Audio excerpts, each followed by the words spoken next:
నమస్తే రమ్మగారు. నమస్తే జయ. రమ్మగారు, ఏదైనా మంచి స్టోరీ చెప్పండి. పిల్లల కథ చెప్దామా? పిల్ల కథ పిల్ల కథ పిల్లల కథ పిల్ల కథ అండి. పిల్లల కథ అనుకో. ఓ పల్లెటూరులో ఓ తండ్రికి 3 కొడుకులు ఉండేవారు.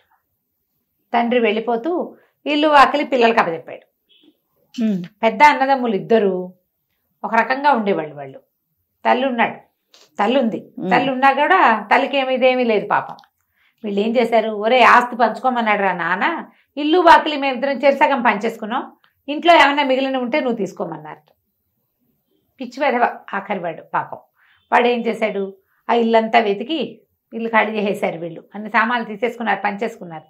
వీడికి ఒక తాడు చుట్ట దొరికింది. అది ఎవరన్నా పంచుకున్నారా అని అడిగాడు. పంచుకోలేదు, మాకు అక్కర్లేదు అన్నారు. ఆ తాడు చుట్ట తెచ్చుకున్నాడు బయటికి. ఇది నేను తీసుకుంటానన్నాడు. వీళ్ళు ఏమనుకున్నారు, మనకి దీంతో ఏం ఉపయోగం లేదు, ఏదో ఒకటి చేసుకో, అదే నాన్న నీకు ఇచ్చిన ఆస్తి, అంతే అంతే. వీడేం చేశాడు, వాళ్ళ అమ్మేమో అన్నయ్యల దగ్గరే ఉంటూ ఉండేది. పిల్లాడు ఎప్పుడైనా వచ్చేవాడు. ఈ తాడు చుట్టతోటి చిన్న చిన్న ఉచ్చులు పెట్టి జంతువుల్ని పక్షుల్ని వాటిని పట్టుకునేవాడు. తాడు ఓపెన్ చేసి పెట్టేవాడు. ఉడతలో పిచ్చుకలో కుందేళ్ళో ఏవో పడేవి. అయితే పాపం పడిన తర్వాత వాటిని చంపి తినాలి లేదా అమ్మి తినాలి.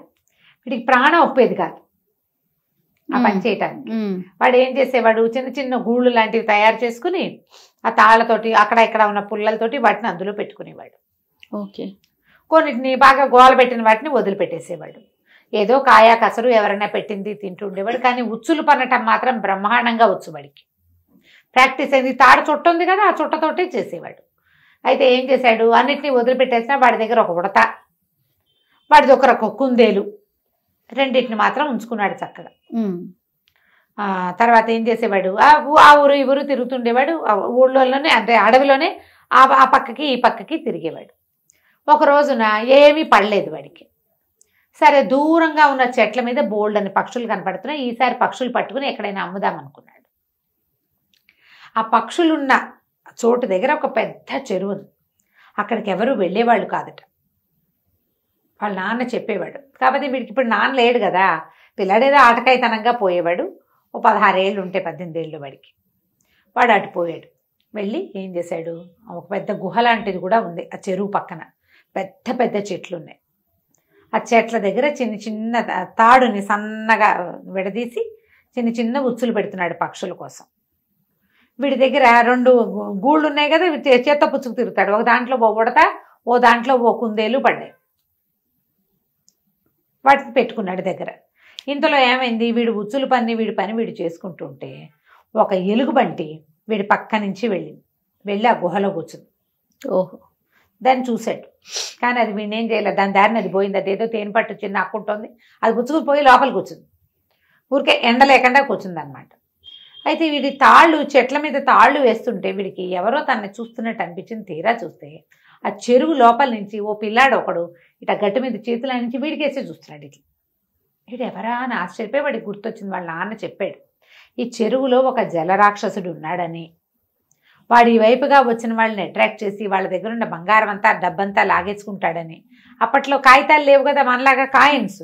ఆ డబ్బంతా ఆ చెరువులో ఉంటుందని, ఆ చెరువు వాడిది, ఆ ప్రాంతం అంతా వాడి జలరాక్షసుడిదే, అటువైపు వెళ్ళిన జంతువులు కూడా వాడిది, అవి తినేస్తారని వాళ్ళు ఇలాంటివి కథలు విన్నాడు. బహుశా ఈ పిల్లాడు 10-12 ఏళ్ళ వాడు ఆ రాక్షసుడు తమ్ముడు కాబోలు, తమ్ముడు లేదా కొడుకు అయి ఉండాలి అని చూసి చూడనట్టు ఊరుకున్నాడు. ఓహే, ఏం చేస్తున్నావు అంటే నా పని నేను చేసుకుంటున్నాను అన్నాడు. ఏం పని చేస్తున్నావు అంటే ఉచ్చులు పెడుతున్నాను అన్నాడు. నీకు భయం లేదంటే నాకు భయం లేదన్నాడు. ఈ కుర్రాడు ఏం చేశాడు, పరిగెత్తుకుంటూ నాన్న దగ్గరికి వెళ్ళాడు. నాన్న నేను చెరువులోంచి కనపడినా వాడికి భయం లేదు, నేను మా ప్లేస్కి ఎందుకు వచ్చావంటే నా ఇష్టం అంటున్నాడు. అనేసరికల్లా ఇవాళ నాన్న అన్నాడు, వాడి సంగతి నేను, ఆయన ఏదో పని చేసుకుంటూ ఆ జలరాక్షసుడు, ఓ పని చేయరా, మన ఇద్దరం పందెం పెట్టుకుందామని పందెం వెయ్యి, చెట్టు ఎక్కుదామను, నువ్వు గబగబా ఎక్కేస్తావు కొద్ది పిల్లలాగా. మనిషి పిల్లాడు వాడు ఏమి ఎక్కుతాడు, నీ అంత స్పీడ్గా వాడు ఎక్కలేడు. అప్పుడు చేత్త పుచ్చుకొచ్చేసి మన చెరులో దింపేసి వాడి సంగతి నేను చూస్తా, తినేద్దామన్నాడు. ఈ కుర్రాడు 12 ఏళ్ళు, వాడికి మనకు బయట ఉన్న కుర్రవాడు ఎంత ఉన్నాడు, 18 ఏళ్ళు ఉన్నాడు, 17 ఎత్తుగా ఉన్నాడు. వీడు ఇంత పిల్లాడే. ఈ రాక్షసు పిల్లాడు ఏం చేశాడు, వెళ్ళి ఏంటో నువ్వేదో పని చేసుకుంటున్నావు, నీ పని అన్నావు, మన ఇద్దరం కలిసి పందెం వేసుకుందామా అన్నాడు. సరే, ఏం పందెం వేయమంటావు అన్నాడు. వాడు పెద్ద చెట్టు, ఆ చెట్టు ఎక్కాలి, చిగురు కొమ్మకి ఎవరు ఎక్కుతారో ఫస్ట్ వాళ్ళు గెలిచినట్టు. నువ్వు గెలవకపోతే మా నాన్న దగ్గరికి రావాలి, నువ్వు ఓడిపోతే. సరేనన్నాడు. అనేసరికల్లా కుర్రాడు రెడీ స్టడీ అన్నాడు. స్టడీ అనగానే మనవాడు అంటాడు, రాక్షస పిల్లాడేమో రెడీ అంటున్నాడు. మన కుర్రాడు అంటాడు, నువ్వు నాతో పోటీ ఎందుకు, మా తమ్ముడు ఉన్నాడు బుజ్జి తమ్ముడు, వాడితో వాడు నువ్వు పోటీ పడండి అని ఇక పట్టుకున్నాడు కదా కుందేలుని. చిన్న కుందేలు కదా, ఉడతని చిన్న దాంట్లో గూడు లాంటి దాంట్లో పెట్టాడు పట్టుకున్న ఉడతని. ఆ మూత ఏంగానే అది పరిగెట్టుకుంటూ ఎక్కిపోయింది. దాని వెనకాలే మనుషుల వల్ల అవుతుందా రాక్షసుల వల్ల అవుతుందా ఉడత క్షణంలో చిగురుటాకు ఒక చిగురు కొమ్మ మీద కూర్చుని 4 చూపించింది. వీడు సగం చెట్టు కూడా ఎక్కలా, ఆ లోపల వెళ్ళబోయాడు. మళ్ళీ వెళ్ళాడు. నాన్న వాడి దగ్గర తమ్ముట్ట ఎంతే ఉన్నాడు, వాడు పరిగెత్తుకుంటూ ఎక్కేశాడు నాన్న. క్షణంలో నేను సగం కూడా ఎక్కలేకపోయాను, నేను ఓడిపోయాను నాన్న, వాడు మన దగ్గరికి రాడన్నాడు. ఒరే అలా కాదురా, పరుగు పందెం పెడదామని చెప్పు, చెట్టు ఎక్కటం వద్దు, ఆ చిన్న తమ్ముడు వద్దు, ఇంకోడు కావాలని నువ్వు రా అని పిలవమన్నాడు. అనేసరికి కుర్రాడు మళ్ళీ వచ్చాడు, రాక్షస పిల్లాడు వచ్చి మన ఇద్దరం పరుగు పందెం పెట్టుకుందామా, ఎవరు ఫస్ట్ వస్తే వాళ్ళు గెలిచినట్టు, సెకండ్ వచ్చిన వాళ్ళు మా నాన్న దగ్గరికి రావాలి. సరేనన్నాడు. ఇద్దరు రెడీ స్టడీ నుంచోగానే వీడేమన్నాడు, నాకు పని ఉంది, నేను ఉచ్చులు పెట్టుకుంటున్నా కదా, మా ఇంకో బుల్లి తమ్ముడు ఉన్నాడు వాడిని పంపిస్తానని రెండో తీసి రెండో దాని గూట్లో ఇంచి కుందేలుని తీసాడు. ఆ కుందేలు తీసారు కదా, అది ఒక్క గంతులో ఎలా వెళ్ళిపోతుంది కుందేలు, చూస్తూనే పారిపోతుంది అది. కుందేలు రాక్షస పిల్లాడు రన్నింగ్ రేస్ చేశారు. కుందేలు ఎక్కడికి వెళ్ళిపోయిందో కనపడలా. రాక్షస పిల్లాడు రోడ్డు మీద నుంచున్నాడు. ఇప్పుడు ఏం చెయ్యాలి? సరే మళ్ళీ వెనక్కి వెళ్ళాడు. నాన్న వాడి తమ్ముడేమో నన్ను ఓడిచ్చేసాడు, వాడు ఎక్కడికో వెళ్ళిపోయాడు, అసలు ఇంకా తిరిగి కూడా రాలేదు, ఎక్కడికి పరిగెత్తేసాడో. ఇప్పుడు ఏం చేయాలంటే, కాదు కుస్తీ పడదామని చెప్పు. ఎంతైనా మనిషి పిల్లాడు అన్నం తింటాడు, ఏమన్నా కోడి మేక తింటాడేమో, వాడికి అంత బలం ఉండదు, మనమేమో మాంసం తింటాము, మనకి ఎక్కువ బలం ఉంటుంది, మన ఇద్దరం కుస్తీ పడదామని చెప్పు, కుస్తీ పట్టు, కుస్తీలో ఓడిచ్చేసి వాడిని నా దగ్గరికి తీసుకురా అన్నాడు. ఆనంగానే కుర్రాడు పైకి వచ్చాడు. రాక్షస పిల్లాడు ఓయ్ ఉచ్చులు పెడదాం మాను, మన ఇద్దరం కుస్తీ పడదాను రా, నాకు పరగొద్దు, చెట్టు ఎక్కటం వద్దన్నాడు. కుర్రాడు అన్నాడు, దాందేముంది కుస్తీకి, మా తాత ఉన్నాడు ఆ గుహలో, పోయి అక్కడికి వెళ్ళి కుస్తీ పట్టిరా, మా తాతతో పట్టాక నాతో పడదు కానీ అన్నాడు. వీడు లోపలికి వెళ్ళి అక్కడ కూర్చుని తేనె పట్టు తింటున్న ఆ భల్లూకాన్ని పట్టుకున్నాడు. వీడు వెళ్ళి పట్టుకునేసరికి అది మహాతిక్కలో ఉంటుంది, తినేటప్పుడు ఎవరైనా వస్తే తిండి లాక్కుంటారని అనుమానం వస్తుంది దానికి. తన ఆహారానికి అవతల వాళ్ళు పోటీ పడుతున్నారనుకుని తుక్కు కింద కొట్టేసింది, వీడిని పీకేసింది, ఒళ్ళంతా పీకింది, రక్కింది, నానా గందరగోళం. వాడు రాక్షస పిల్లాడు ఎట్టో కొట్టదు దాని చేతుల్లోంచి జుట్టు వదిలించుకుని పరిగెత్తుకుంటూ వచ్చి చెరులో పడ్డాడు. లోపల పోయాడు. నాన్న చావు కొట్టేశాడు వాడి తాత, నన్ను చూడు ఇన్ని దెబ్బలు తిన్నాడు అనగా రాక్షసుడికి భయం వేసింది.